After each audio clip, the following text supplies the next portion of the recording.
I froze when I saw my wife toasting and smiling with another man at the company couple's dinner, so I walked over to them, looked her straight in the eye, and, in a firm voice, wished them both a good dinner before leaving forever. She tried to reach me, but it was too late. Too late. The word that hammered in my mind like a broken bell amid the silence of an empty cathedral. Too late for apologies, too late for regret, too late for us. It wasn't her look that destroyed me, it wasn't the crooked smile trying to feign surprise or the awkward gesture of hiding the hand holding the glass. It was the fact that, for a moment that lasted longer than it should have, she forgot I existed. That I was there, present, as I always had been. That I was the man she claimed to love, protect, and choose every day. And yet, there she was, toasting with another, smiling with another, opening up to another. As if everything else were disposable. As if I were. In the days that followed, I discovered he had disappeared. He said he didn't want anything serious, that it had all been a mistake, that she had confused gambling with love, flirting with promise, adventure with home. And there, in that self-created void, for the first time, she understood what it meant to be alone. Me. I rebuilt my life calmly, unhurriedly, like someone reassembling the shards of an old vase that held flowers that no longer exude any fragrance. I met someone. A sincere gaze, a welcoming silence, a presence that doesn't weigh down. And little by little, without demanding space, this new woman reminded me how good it was to be loved without having to beg, without needing to be vigilant, without fear of being betrayed at any moment by a mistake disguised as a distraction. Months later, she reappeared. With red eyes and a trembling voice. She said she regretted it every day, that she would give anything to go back in time, that she didn't know what she was doing. That she traded the essential for the ephemeral, that she lost herself in a need that only existed because she herself created it. She asked me for forgiveness. Sincerely. With tears that didn't seem forced. And I, contrary to what I thought I would, forgave her. Without shouting, without revenge, without eternal hurt. The pain was still there, of course. But the hurt, that I had already left behind. The love. It wasn't the same anymore. It was a beautiful memory that hurt to remember. And I made it clear, looking into her eyes, that we would never be a couple again. That it wasn't about hate, but about not fitting in anymore. She understood. Maybe not completely. But she understood enough. What she didn't expect, and neither did I, was what came next. The truth is, life has a cruel way of teaching us the value of the choices we make. She lost more than one marriage. She lost the peace of knowing she was loved unconditionally. She lost the only person who saw even the parts of her she hid. She lost the respect of those who rooted for us. And what hurt most, she lost herself. Because after a heart that only wanted to be a home is broken, there's no mirror that shows us whole. She tried to move on. She tried new encounters, old friendships, desperate attempts to reconnect with the version of herself that existed when she was still mine. But nothing worked. Time, which was supposed to heal, only increased the echo of loss. On my side, the pain became a memory. The memory became a lesson. And the lesson became history. And the new story I began was made of care, respect, and admiration. It wasn't a replacement. It was a fresh start, like someone who moves to a new city, taking their luggage with them, but learning new paths. And every time she tried to return, even with sweet words and humble gestures, I encountered an invisible wall I could no longer break down. Because forgiveness is not synonymous with return. And love, even when sincere, dies when stabbed. One day, something unexpected happened. Her mother, who always looked at me with a certain disdain, with a silent, critical look as if I were never good enough for her daughter, came to me. Alone, embarrassed, with her eyes downcast. And she said something that froze me again, but in a completely different way. She said she had never seen her daughter so alive as when she was with me. She said she regretted never appreciating who I was. And, in a whisper that seemed heavier than a scream, she confessed that her daughter had lost the only man who truly respected her. And in that moment, I realized that the most painful karma wasn't loneliness. It was the belated recognition. It was having to hear from her own mother what she herself had denied her entire life. It was knowing that the world didn't forget. That even those who couldn't see before now see. That the love she destroyed wasn't just any love. It was rare. It was unique. And it was mine. She looked at me sometimes, as if still trying to find a loophole in the past. But what she didn't know, or maybe she knew and just didn't want to accept, was that I was no longer there. I was truly gone. Not on the day of the dinner. But much later. When I realized she would never be the same. And neither would I. When I realized that love doesn't survive on apologies, nor on beautiful memories. And that even though I still had affection, respect, and even some tenderness for her, that trust had died. And with it, our story. Now she lives in an eternal what if. I live in a full present. She, silently, carries a past that will never return. I, peacefully, build a future she will never know. And perhaps the most tragic thing about all this is not the end, but the fact that the end was chosen by her before she even realized it had begun.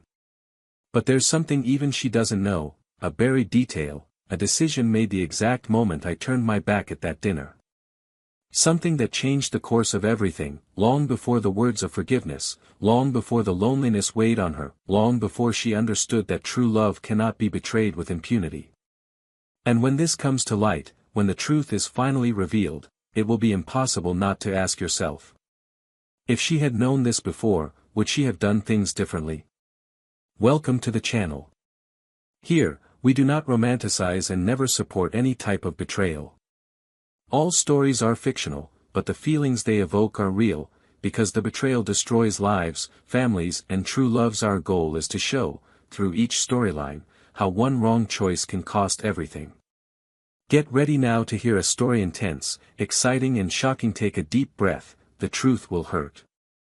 They met on an ordinary afternoon, like so many others who cross paths without any idea they were about to embark on something life-changing. His name was Daniel. Hers was Emily. They were in their early 30s when their worlds collided in a quiet coffee shop, the kind of place where time seems to slow down for a few minutes, just long enough for eyes to meet and something inside makes more sense than before. Emily was analytical, rational, extremely controlled in everything that involved her life, from her career to her relationships. She planned. Always planned. Every step, every relationship, every goal. She grew up surrounded by veiled demands and a critical mother who never showed overt affection. The need to be impeccable became part of her identity. Daniel was the opposite, spontaneous, sensitive, calm. He had a lightness in his smile that seemed unfamiliar to her. And it was precisely this lightness that attracted her. He didn't seem to want to fix her, nor impress her, he just listened attentively, as if nothing else was important during those conversations that became frequent. The beginning was light, almost naive. And perhaps that's what made Emily, for the first time in years, feel safe enough to let her guard down. Over time, the two of them developed a silent, profound routine, full of details that escaped the eyes of others. Daniel remembered the way she preferred her coffee, unsweetened, with a dash of cinnamon. Emily, even so rational, learned to observe his silences, and it was in them that she began to understand that love could also be simple, without grand displays or unattainable promises. It was the daily presence, the constant care, the touch on the shoulder at the right time, the note left on the mirror before leaving for work. Emily, who had always prioritized performance and results, began to discover the delicacy of the bond, of the love that didn't demand, but offered. The marriage came naturally. It wasn't impulsive, nor grandiose. It was coherent, as if it were just another step in something that existed long before it was named. They lived in an airy apartment with white walls and hand-selected paintings. Every corner of the house told a part of their story. On weekends, they enjoyed going for walks around the city or taking long grocery runs at local stores. They shared a playlist, favorite movies, and never-ending series. Emily loved how Daniel made her mornings less dreary and how he made a point of listening to her, even when the topic was trivial. Daniel, in turn, admired her strength, her practical intelligence, and the sense of responsibility she maintained even in the face of chaotic situations. During the first few years, they rarely argued. When they did, it was respectful and, almost always, with a desire to resolve the issue. There were no games, no manipulation, at least not consciously. Emily was still extremely controlling in some ways, and Daniel sometimes kept quiet when he wanted to speak, afraid of displeasing. But even with these subtle imbalances, there was love. A real love, built every day, not just felt. Their professional lives were also evolving. Emily was a project manager at a multinational company, organized, efficient, and respected. Daniel worked in systems development and led a small team. They had intense routines, but knew how to find each other in the spaces between commitments. On Tuesdays, they cooked together. On Thursdays, they reserved the evening to avoid talking about work. These small pacts kept their bond strong, even in the midst of the rush. There were plans, future trips, perhaps children, or perhaps not, it wasn't yet decided. But the idea of a shared future never left the forefront. Despite this, something began to change.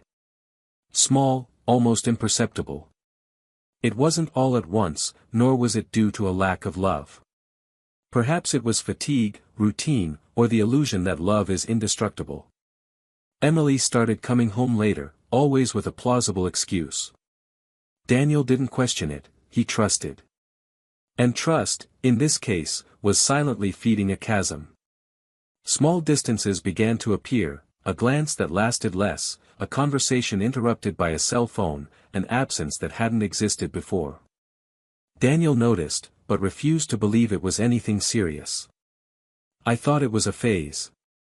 That she was just more pressured with work. That it would pass.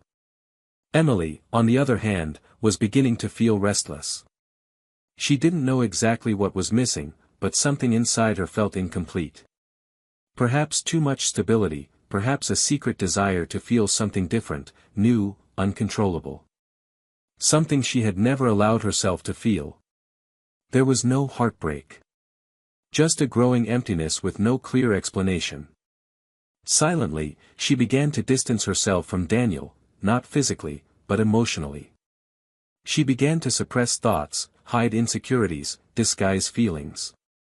And he, as always, respected her space, thinking he was being understanding, when in fact, he was being excluded. The conversations changed in tone. They were no longer long or deep. Dinners became less frequent. The laughter diminished. There was still affection, of course. But there was no longer any urgency, nor that silent vibration between them. It was as if the relationship was alive, but dormant. And no one said it out loud. They just carried on, as if they knew something was wrong but pretended it wasn't serious. Those around them still saw them as the perfect couple. And, in a way, they still were. They had mutual respect, shared responsibilities, and knew how to care for each other. But there was a shadow hanging over them. A silent doubt that Emily carried without admitting. Daniel sensed it, but wouldn't name it. Perhaps out of fear of hearing the truth. An invitation to a couple's dinner at Emily's company arrived on a Friday afternoon. Daniel, as always, accepted with ease. It wasn't his favorite type of event, but he insisted on accompanying her. He knew how much she valued his presence at these times. Emily hesitated for a few seconds before confirming his attendance. It was quick, imperceptible. But that brief second revealed more than any sentence. And Daniel, for the first time, felt something strange. A feeling in his stomach, an uneasiness he couldn't explain. On the day of the event, she was stunning. She wore a dress he couldn't remember seeing before. She was more vain, more perfumed, more present than in recent months. But not to him. It was as if she were preparing to be seen by other eyes. Daniel noticed, but preferred to compliment her. He told her she was beautiful. She smiled, thanked him, but quickly looked away. That night would mark something inside him. Not because of anything she said, but because of what she didn't say. Because of the way she seemed more alive among the others than beside him. Throughout the night, conversations with the other couples were common. They laughed, toasted, and exchanged stories. Emily seemed lighter than she had been in a long time. Daniel watched everything with a mixture of admiration and discomfort. He sensed something in the air, but he couldn't yet pinpoint what it was. He only knew that this night would leave its mark. On the way home, the silence between them was thick. She talked about her projects, the compliments she'd received, the conversations they'd had. Daniel listened, smiled, but his mind was elsewhere. Something was wrong, but he couldn't yet pinpoint what. That night, as she lay down, Emily rolled onto her back more quickly than usual. And Daniel took longer than usual to fall asleep. The love was still there. But something had changed. An invisible line was forming between them. And neither of them yet knew what that line meant. But they knew, deep down, that they were no longer in the same place. And that was just the beginning. In the week following that couple's dinner, Daniel began to notice details he'd previously ignored. Not out of suspicion, but instinct. Like someone who smells smoke before seeing the flames. Emily seemed more restless than usual, talking a lot but saying little. There was a rush in her gestures, as if time were suffocating her, as if she were constantly trying to get ahead of something. Daniel observed silently, as he always did. He wasn't the kind of man to scroll through his phone, email, or social media. His love had always translated into trust, and that trust, until then, had seemed unshakable. But something had changed. It was no longer a diffuse unease, it was a strange presence between them, invisible but constant. Emily, on the other hand, was experiencing a conflict that even she couldn't decipher. The gesture that began as curiosity became habit, and then became desire. There was no plan for it, no real justification, just an impulsive surrender to a feeling that made her feel alive. Her contact with that other man, a colleague from the company's marketing department, began with trivial exchanges, smiles in the hallways, jokes about the boss, and quick coffees. He was witty, confident, with the demeanor of someone who knew exactly what he wanted. And Emily, in her confusion, felt chosen again. She wanted to feel desired, even though she already was. She wanted to play the game of seduction, even though she already had a solid love at home. It was an escape. Not from marriage, but from herself.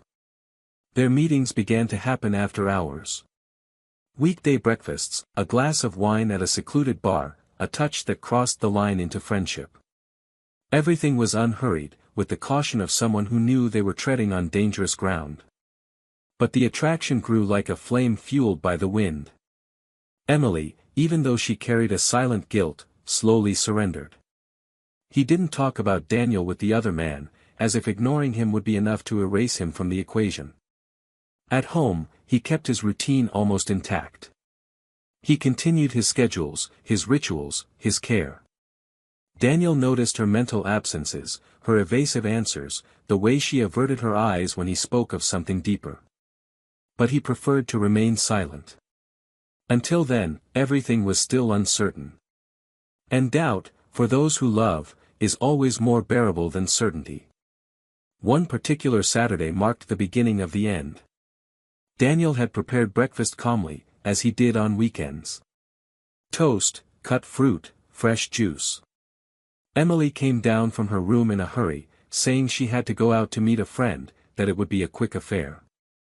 She didn't sit down, didn't have breakfast. He insisted, offering some time for the two of them, a walk. She refused. He said she'd be back early. But she only returned late in the afternoon, with tired eyes and a strange smell on her neck, not of men's cologne, but of a different environment. A smell of a place that wasn't theirs. And for the first time, Daniel felt angry. Not at the possibility of what she might be doing, but at her indifference. At the coldness with which she touched him, as if affection were an obligation. He said nothing that day. He kept it to himself, as he always did. But that night, the insomnia was relentless. Emily began to be more absent.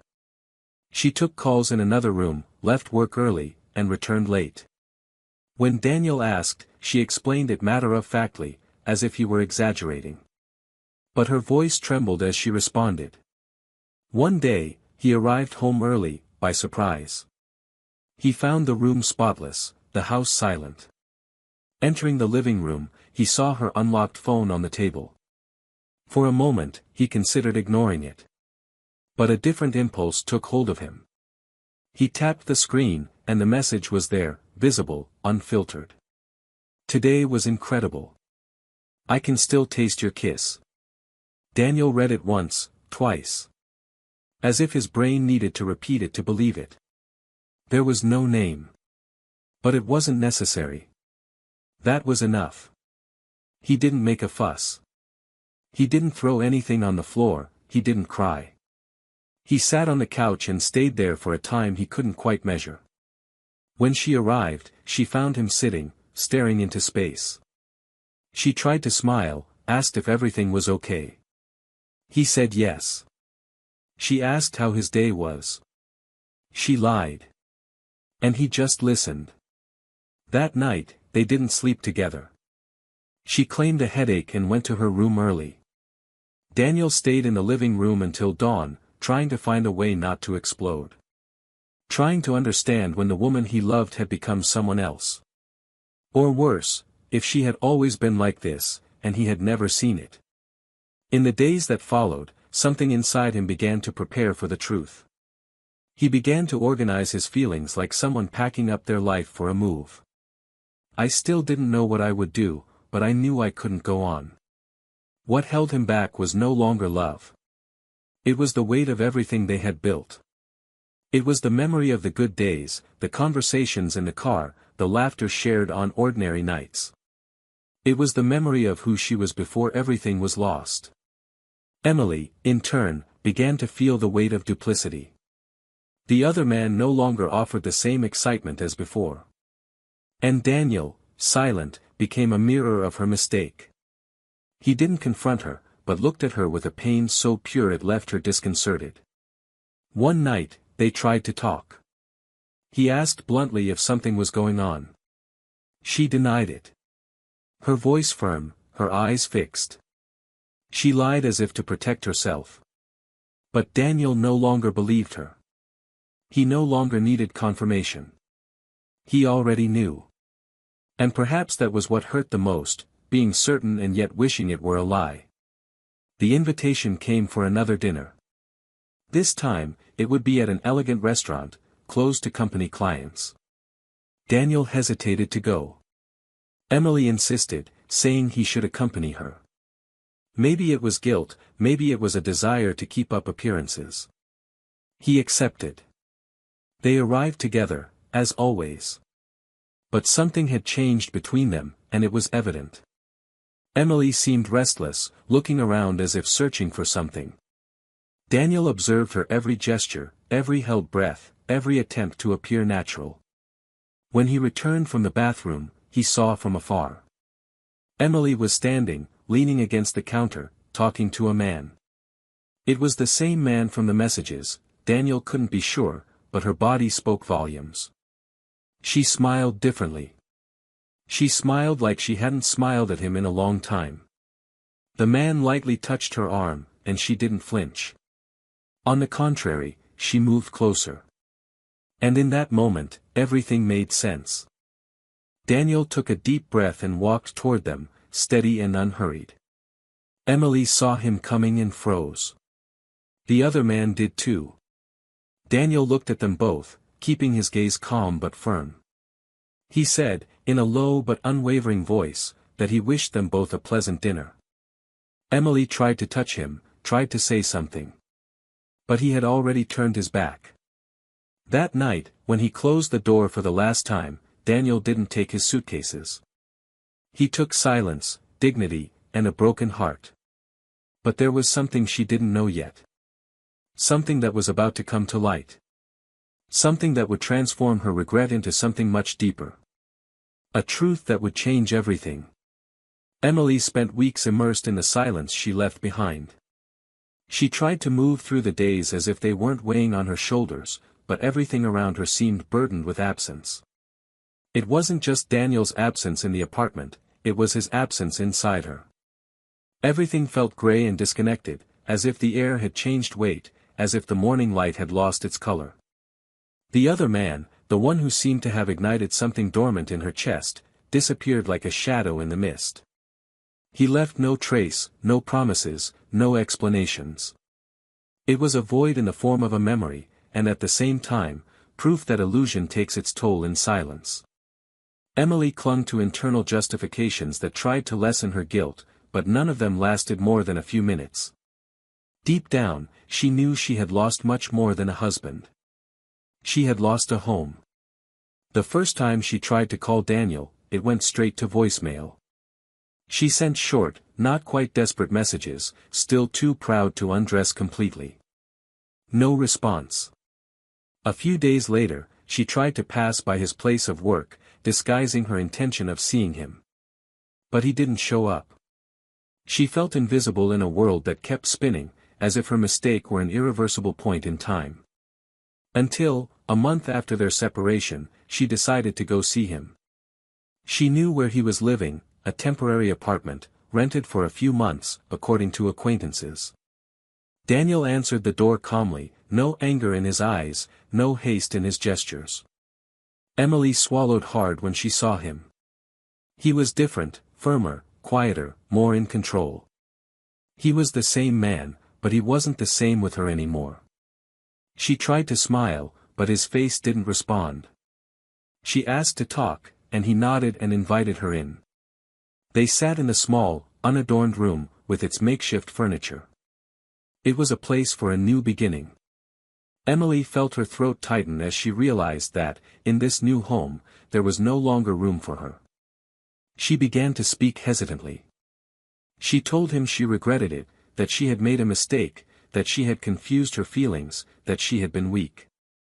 She said she knew she might not deserve anything, but she needed to apologize. That it wasn't fair for him to carry the pain of something she had caused alone. Daniel listened silently, his eyes fixed on her, but without judgment. When she finished, he took a deep breath. He said he had gone through all the phases, the anger, the pain, the denial, the despair, but that now he only felt peace. He said he didn't hate her, that he didn't wish her any harm. That he understood, to some extent, what had happened. But that he was already in another place within himself. Emily cried. And in that cry, there was no longer any pride. Only regret. She said she still loved him.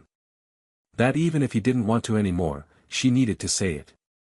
Daniel stood, walked to the window, and remained silent for a few seconds. When he turned, there was something different in his expression. Something he hadn't yet revealed. Emily noticed. And that was when he began to speak, his voice firm but choked. He said he hadn't looked for her, hadn't answered, hadn't screamed, because he was afraid of what might happen if he did. That he spent nights trying to understand how something so solid could crumble like that. That he replayed the moments, the signs, the small omissions, trying to pinpoint the exact point where everything began to crumble. And then, with his eyes fixed on her, he said something he'd never told anyone. He told her that the week before that fateful dinner, he'd ordered a special gift for her. A necklace with a small blue stone, the same color as the dress she wore on their first date. He'd planned to give it to her that night, at the company dinner, because he wanted to rekindle something between them. He wanted to remind her of who they were. But he'd changed his mind when he saw her smile for another man. Emily's eyes widened, choked. Daniel continued. He said that that same week he had received an unexpected call. Emily's mother. She wanted to meet him. They said they talked for hours. And that, for the first time, the woman who had always treated him coldly acknowledged that he was the best her daughter had ever had. That he had never seen Emily as serene as in the years she had spent with him. And then, in a moment of profound honesty, his mother confided something that would transform everything Emily thought. Daniel looked her in the eye and revealed that her mother knew about the betrayal. She knew even before he did. Emily was paralyzed. She couldn't understand. He explained that his mother, upon hearing gossip at work, from colleagues, glances, whispers, understood what was happening and went to him. Not to tell him in anger, but to prevent him from finding out the hard way. But when she reached him, she found a man still planning to win her daughter back. And that broke her heart. Emily was pale, her hands trembling. She was trying to process everything. The betrayal was already a wound.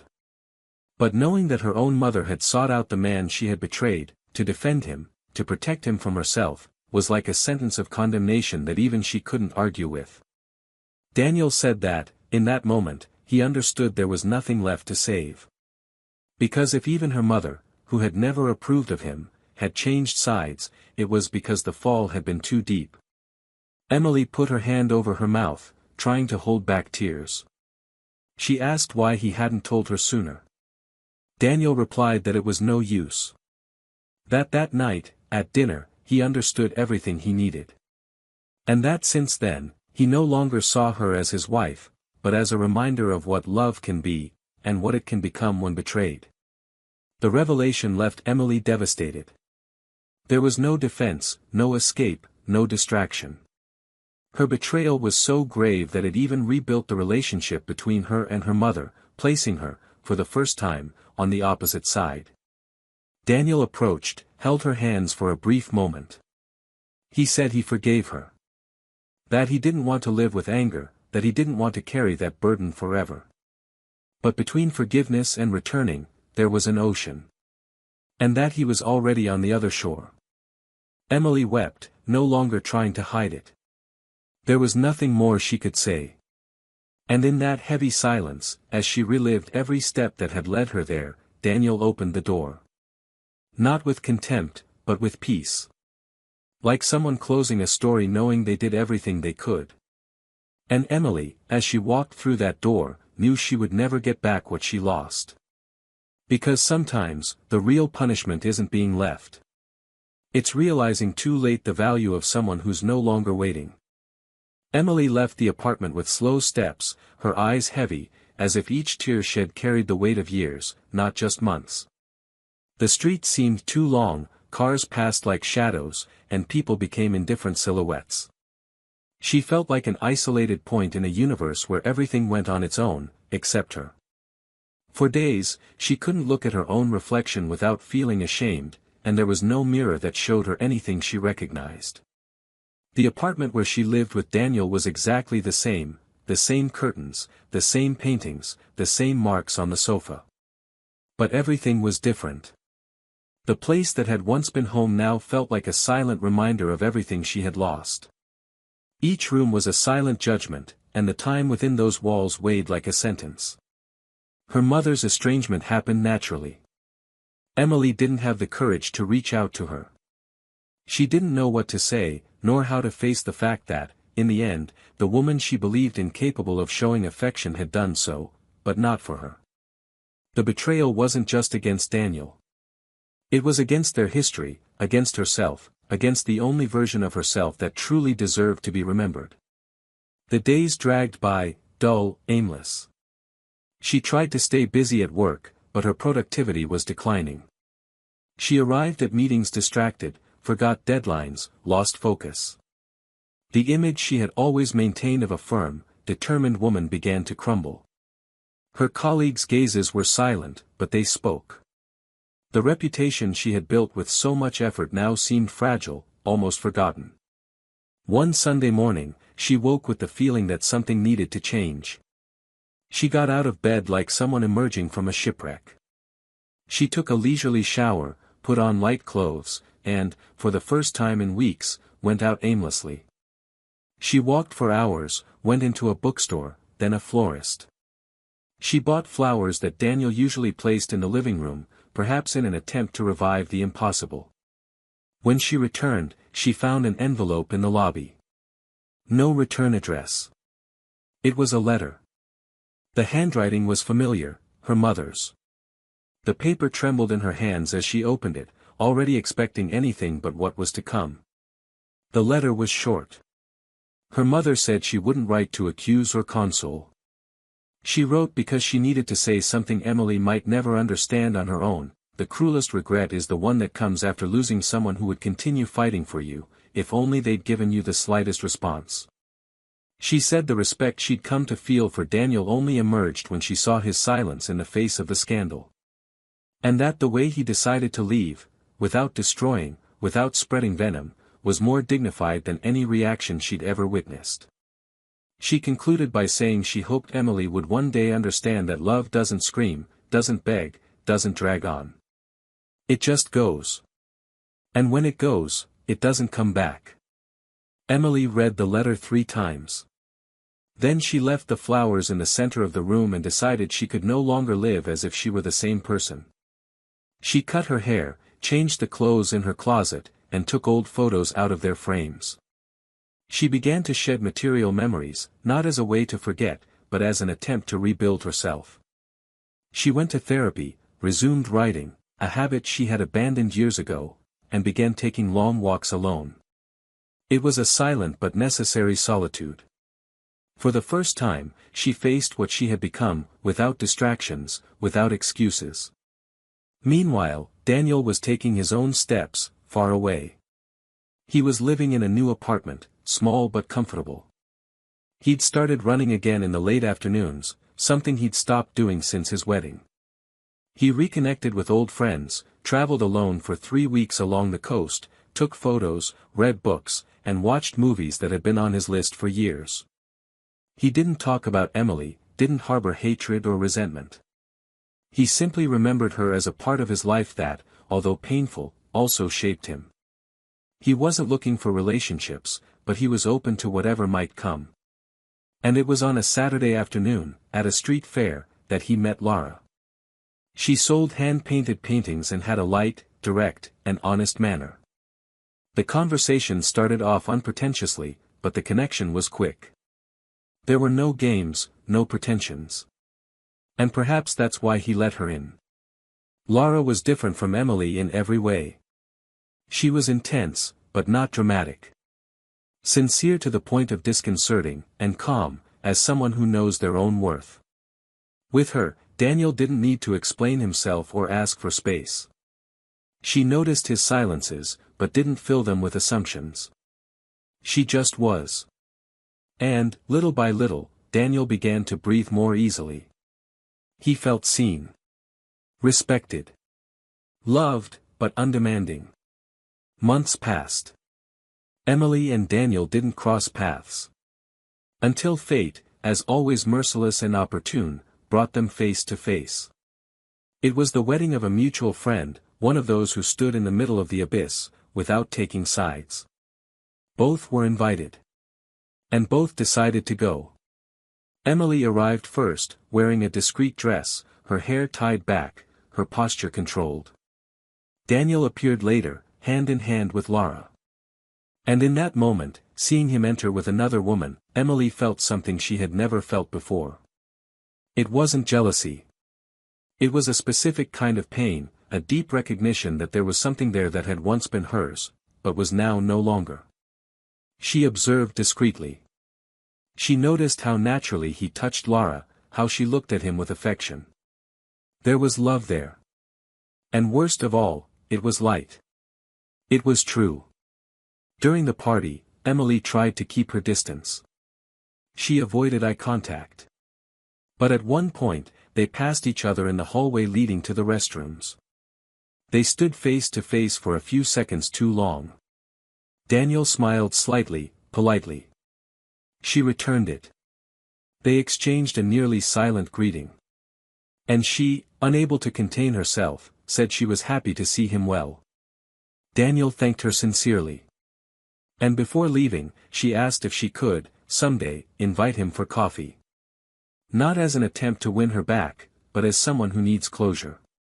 He hesitated for a second, looked back to where Lara was waiting for him, smiling, then said yes. But perhaps that coffee was just to confirm what they both already knew. The meeting took place 2 days later. In a discreet corner cafe, without many people. They talked for almost an hour. Emily talked about the process of starting over, the pain, the guilt, the discoveries. Daniel said little, but listened attentively. And when she thanked him for always being honest, he smiled and said that she had been too, as far as she could. And that not every mistake is born of malice. Sometimes it's born of the cowardice of not facing what one feels. Emily agreed. And at the end, as they said goodbye, she asked if he still believed in love. He said yes. But that he now knew that true love doesn't tolerate doubt for long. Because where there is too much doubt, there is room for absence. And where there is absence, another love arrives and fills it. They hugged. Not as if they wanted to get back together, but as if they needed to say goodbye properly. And in that embrace, there was no resentment. Only maturity. Emily left the cafe certain that sometimes life doesn't offer second chances with the same person. But it does offer the chance to be someone better. And Daniel, upon returning home and seeing Lara reading a book on the porch, understood that what he had experienced with Emily was important, but what he had now was what he truly deserved. And they never looked back. After that silent coffee, filled with everything that could no longer be said without hurting what still held esteem between them, Emily and Daniel went their separate ways. Their final embrace wasn't a fresh start, nor a spiteful goodbye, it was, in fact, a mature acceptance that some stories end not for lack of feeling, but for too much consequence. And it was in that mutual silence, heavy and serene at the same time, that a new kind of bond was formed between them, the recognition of the love that once was, but now no longer fit into the real lives of either of them. Time, always so relentless when one tries to go back, now seemed kind, as if offering them both the chance to reorganize their pain into wisdom. Emily began to fill her days with new purposes. If before she sought distractions to keep herself afloat, now she made conscious choices to build something that made sense, even if everything seemed smaller without the previous weight. She signed up for courses, restructured her work rhythm, reconnected with old friends, and, little by little, also began rebuilding the bridge with her mother, albeit with timid steps. There were no long or dramatic conversations between them, but rather small gestures, a lunch prepared for no reason, a note left on the table, a sudden visit. Gradually, they grew closer through what they had lost in common, their admiration for a man who, at different times, had touched each of them with a generosity that neither of them knew how to fully reciprocate in time. Emily now understood that regret isn't just an emotion. It's a mirror. A constant reflection that stands between her and the world. When she looked at herself, she saw the woman she had been, and the woman she was still trying to become. And between these two images, there was a gap that no one else could fill, only she, with real actions, with choices that didn't seek to fix the past, but to prevent it from happening again. For the first time in a long time, she stopped punishing herself and started taking responsibility. Because punishment is external, but responsibility is internal. And this transition hurt. But it was necessary. On the other side, Daniel lived a different reality. His relationship with Lara had evolved into something solid, yet light. There was no pressure for what was, nor constant vigilance about what would be. With her, he felt understood without needing to explain too much. The silence between them was comfortable, not suffocating. Mornings were shared calmly, plans came slowly, without anxiety. And even without saying it out loud, they both knew they were building something that deserved to last, not because it was perfect, but because it was sincere. Lara, noticing the spaces of silence Daniel still harbored, never tried to invade them. She simply stayed close, offering presence rather than demanding. And this quiet maturity allowed Daniel to finally look forward without carrying the constant weight of looking back. There was, however, a dilemma that still weighed heavily on both of their shoulders. Emily, now in a deep process of self-discovery and reparation, began to get involved in social initiatives, mentoring, and emotional support projects for women going through separation, loss, and rebuilding. She discovered that there was strength in her pain when she put it to work for others. She became an unexpected figure in a circle she never imagined she would be part of. And it was in this new environment that she faced the most difficult of questions: could she, even as someone who had caused pain, still teach us something about love, forgiveness, and starting over? For Daniel, the doubt stemmed not from the present, but from the future. Although happy with Laura, he still carried an unanswered question: what if the experience with Emily had somehow changed his ability to surrender?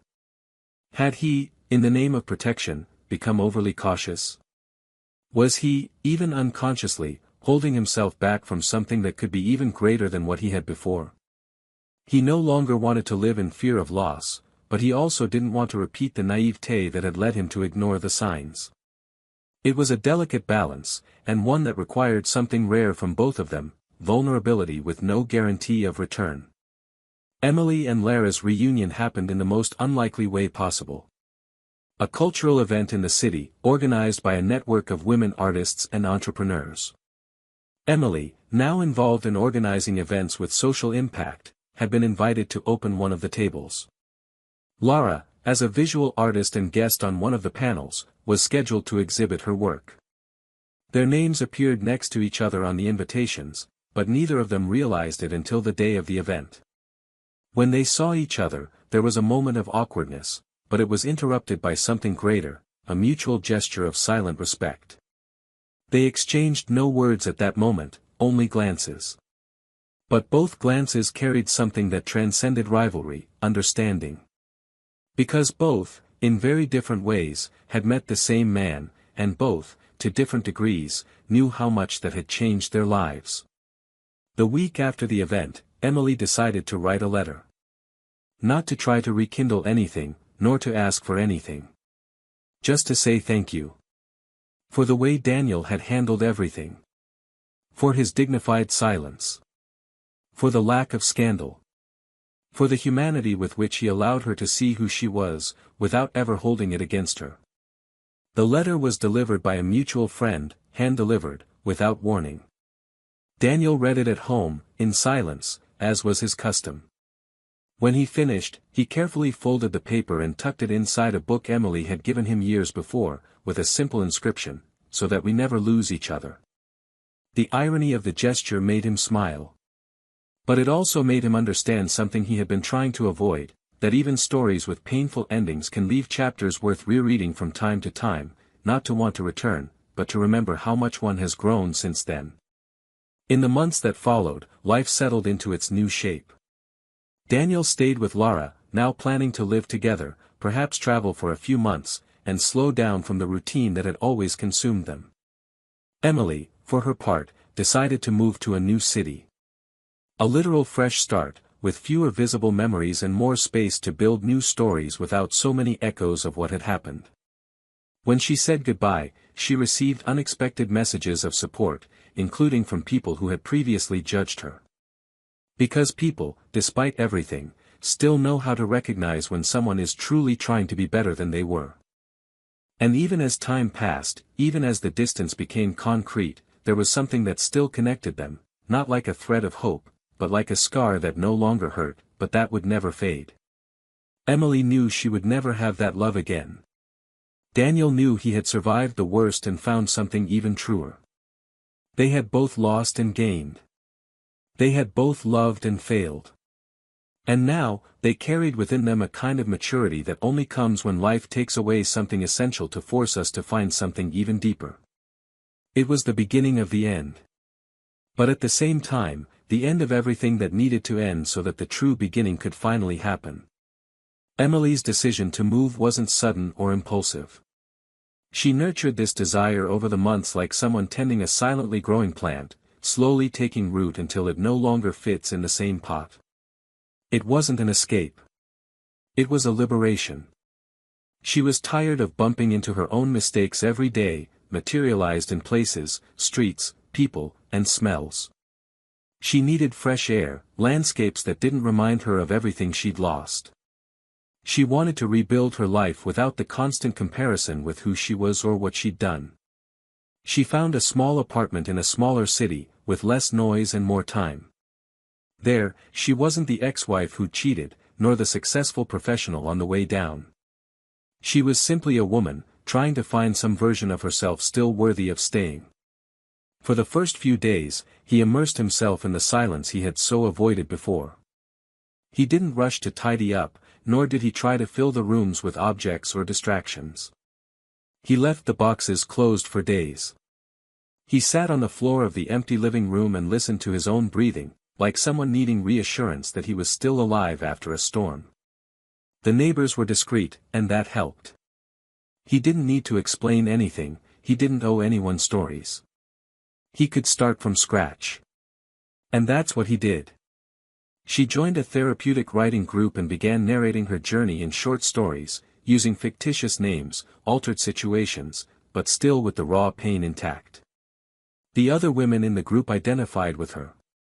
And, curiously, without knowing who she really was, they admired the way she transformed pain into poetry, how she turned guilt into raw material for something that touched the listener. Gradually, her words ceased to be an internal plea for forgiveness and became bridges. One day, after a particularly intense reading, one of the women in the group, with tears in her eyes, said she recognized herself in the character in Emily's story.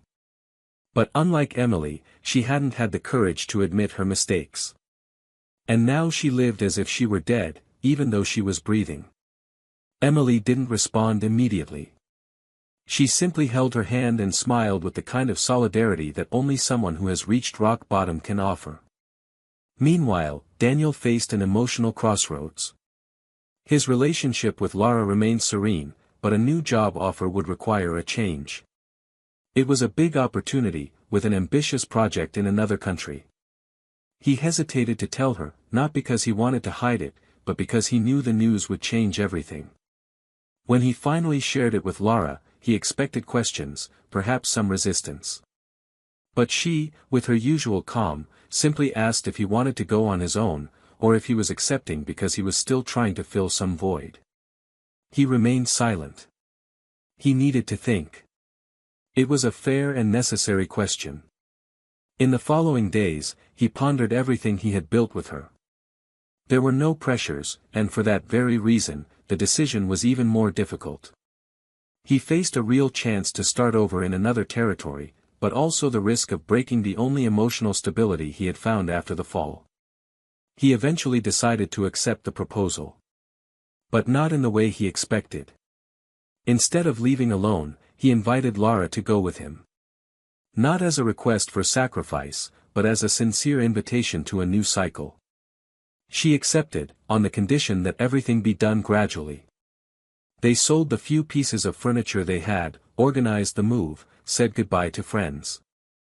Daniel visited his parents before leaving, reunited with cousins he hadn't seen in years, and talked to his younger brother, who had always looked up to him. For the first time in a long time, he felt complete, not because he was returning to a safe place, but because he had rebuilt his inner security. In her new city, Emily was already beginning to gain recognition for her online writing. A small blog became a welcoming space for hurting, confused people seeking refuge in writing. She didn't use her full name, but her voice still reached hearts. One day, she received an unexpected email.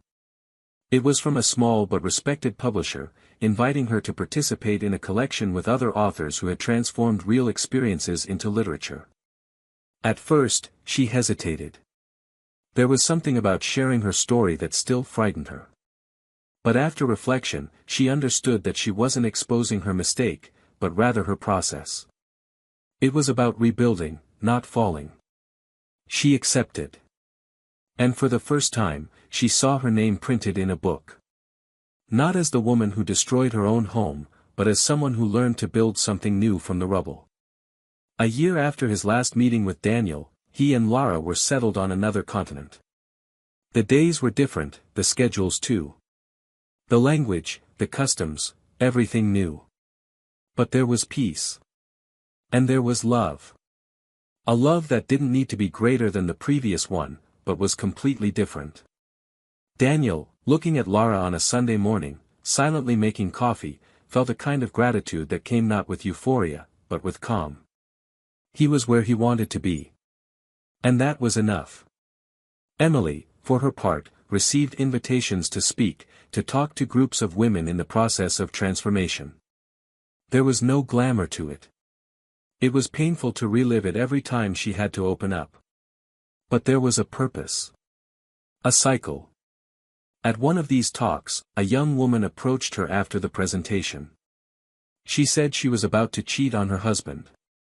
That she had already passed her emotional limit, but hadn't done anything physical yet. He said that, upon hearing her story, he felt a reality check. And that maybe there was still time to salvage something. Emily didn't tell her what to do. She simply asked the woman to consider whether she was about to cheat on the other person, or on herself. And the young woman cried. Not because of the answer, but because you finally understood the question. The story Emily and Daniel shared hadn't disappeared. It still existed, like a subtle scar, present on specific dates, in smells, in sounds, in inevitable memories. But it no longer hurt. It was part of the baggage, not the weight. And although they would never meet again in person, they still knew of each other through mutual friends, exchanges of news, small traces left in the world. Neither of them wanted to return. Neither of them held a grudge. There was only respect. And the knowledge that not every love that ends is a failure. Some end simply because they no longer fit into the people they've become. In the hallways of her new city, in the cafes where she spent hours with her laptop, Emily sometimes found herself imagining what it would be like to meet Daniel again in the distant future, by chance, in some unusual place. Maybe an airport, a book fair, some random event. She imagined a smile, a wave, maybe even a hug. Not as an attempt at redemption, but as a silent celebration of all they had overcome. And in these brief fantasies, she felt a pang of longing, not for him, but for who she was with him. Because the love they had shared was real. And even though it had been destroyed by her own hands, she now carried it as a living memory. Not as a burden, but as a beacon. An eternal reminder that some choices cannot be undone. But that how you deal with the consequences is what ultimately defines who you decide to be. Time passed with the same discretion with which life changes seasons without warning. 2 years had passed since the last coffee between Emily and Daniel. 2 years in which the paths, already traced in opposite directions, were confirmed as definitive choices. Emily, now 36, no longer lived under the shadow of what she had destroyed, but neither did she deny her own ruins. She learned to live with them. They were there, part of her inner landscape, silently reminding her that every thoughtless act has a price, and sometimes, the price is not being able to return. The once small writing project became a reference for many women. Her story gained strength not through glamour, but through the authenticity of the pain she carried. She had transformed her fall into service. But that didn't redeem her, and she knew it. Life doesn't reward every story of regret with reconciliation. Sometimes, the prize is simply not repeating the mistake. Daniel, on the other hand, was on the eve of a new cycle. He had proposed to Lara on a trip to the Tuscan countryside, and she, with teary eyes and the calm smile of someone who knew the answer even before the question, accepted. It wasn't a hasty decision, nor was it made to fill in the gaps of the past. It was a gesture of maturity, of someone who already knew the pain of betting on love and losing, but still chose to believe. The wedding would be simple, intimate, surrounded only by those who witnessed their rebuilding process. A fresh start without fanfare, but with meaning in every detail. On the eve of the ceremony, Daniel decided to write a letter. Not addressed to anyone specifically, but as an intimate exercise, a ritual. She wrote about the love she believed would last forever but wasn't. About the pain that nearly destroyed him, but which taught him more than any victory. He wrote about Emily, not with resentment, but with an honesty that only time can grant.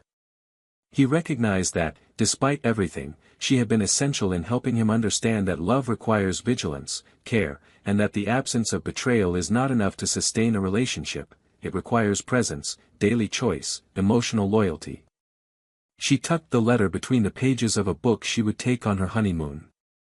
Not out of longing, but because she needed to close that chapter with the word she'd missed before, gratitude. The same weekend as her wedding, Emily was participating in an international conference on autobiographical literature. Her panel was packed. She received a standing ovation, not for being perfect, but for having the courage to bleed in public without hiding behind excuses. As she was leaving, a woman approached her, emotionally, saying she had left a sham marriage after hearing one of her talks. She said Emily hadn't saved her marriage, but she had saved her dignity. Emily thanked her, and as she got into the ride-hailing car that would take her back to her hotel, she felt a tightness in her chest. It wasn't sadness, nor was it regret.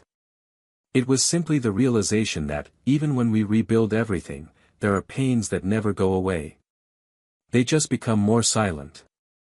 At night, alone in her room, she decided to open a folder she'd long avoided. It was the old diary she'd started right after Daniel left. She read a few pages, saw the words of a woman in ruins, confused, trying to stitch together a broken soul with fragile threads. She smiled compassionately. Not because she'd overcome everything, but because she could look at herself without hatred. It was at that moment that her phone vibrated. It was a message from her mother. Short, direct, "Today I thought of you. And of the man you lost. I hope that, one day, your heart finds someone who loves you the way you couldn't recognize before." Emily took a while to respond. Then she simply wrote, "Thank you. I hope so too." The next day, while Daniel and Lara exchanged vows before a small group of loved ones, Emily walked alone along a cliffside trail, where the wind seemed to speak truths she couldn't hear alone. She closed her eyes and, in a symbolic gesture, threw a small chain she'd worn on her wrist for years into the sea. Not as a performative release, but as a silent closure. An end without applause. A goodbye without an audience. Daniel lived that day with a peace he'd never felt before. When he looked into Lara's eyes and pledged his loyalty, it wasn't with fear of the future, but with the relief of finally being in the present. A whole present. Full of meaning. Full of truth. When the ceremony was over, he walked alone for a few minutes to a nearby tree, sat in the shade, and reread the letter he'd written. Then he tore it into pieces and buried it right there, beneath dry leaves. He buried it not out of contempt, but because he knew that what he'd experienced didn't deserve to be ashes. It simply deserved to rest. Emily, some time later, published her first solo book. A novel inspired by her own journey, but transformed by fiction. The book was enthusiastically received by critics. Not as a form of redemption, but as proof that literature is a way to rebuild what reality destroys. She never spoke directly about Daniel again. In interviews, when asked about her inspirations, she would only say that she once loved someone so intensely that she could only move on after losing them. She never revealed names. But those who knew, knew. And that was enough.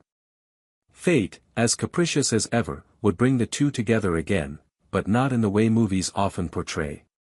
One afternoon, in a random airport in a distant country, Daniel came across a poster advertising a lecture on writing from loss. He recognized the author's name. He smiled. And went on his way.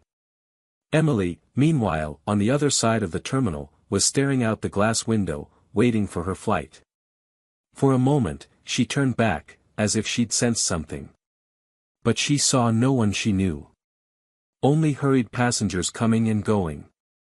She adjusted her headphones, opened a new document on her laptop, and began writing the first sentence of her new book. Stories don't need happy endings to be great.